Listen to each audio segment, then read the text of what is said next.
আসসালামু আলাইকুম। আশা করি সবাই ভালো আছেন। আজকের বিষয় দেশের অবস্থা নিয়ে কথা বলবো। 1952 সালে রক্ত দিয়েছিল স্বাধীনতার জন্য। 1971 সালে দেশ স্বাধীন করেছিল।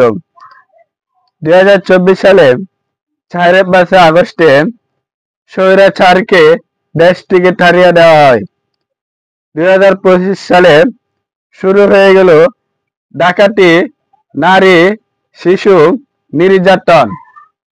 আজকে আমি এই 4টা বিষয় নিয়ে আলোচনা করব। 1952 সালে রক্ত দিয়েছিল স্বাধীনতার জন্য। 1952 সালে রক্ত দিয়েছিল রফিক, জব্বার, বরকত, শফিউর আরো অনেকেরা। তারা রক্ত দিয়েছিল লাল সবুজের পতাকা আনার জন্য। তারা পরিশ্রম করেছিল, মায়ের খেয়েছে। 1971 সালে দেশ স্বাধীন করেছিল। 1971 সালে দেশ স্বাধীন করেছিল কারা? শিক্ষিতরা না মূর্খরা? মূর্খরা এ দেশ স্বাধীন করেছিল।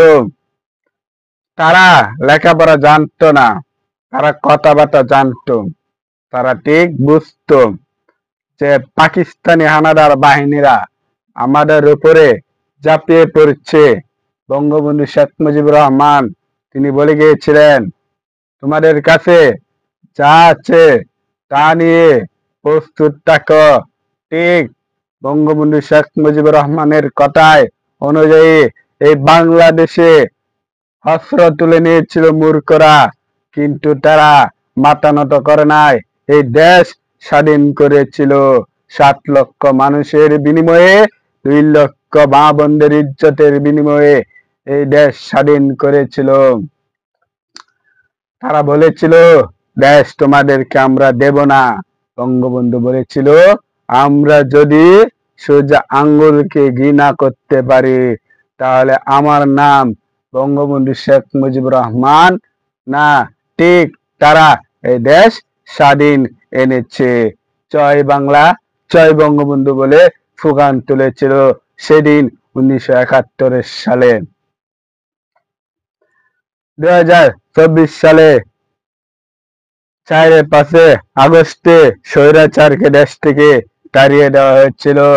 কিন্তু স্বৈরাচার বলে গিয়েছিল, কিন্তু আমাদেরকে তোমরা তাড়িয়ে দিচ্ছ, কিন্তু মনে রাখবা তোমাদের কথা আমার কাছে মনে রাখতে পারে, কিন্তু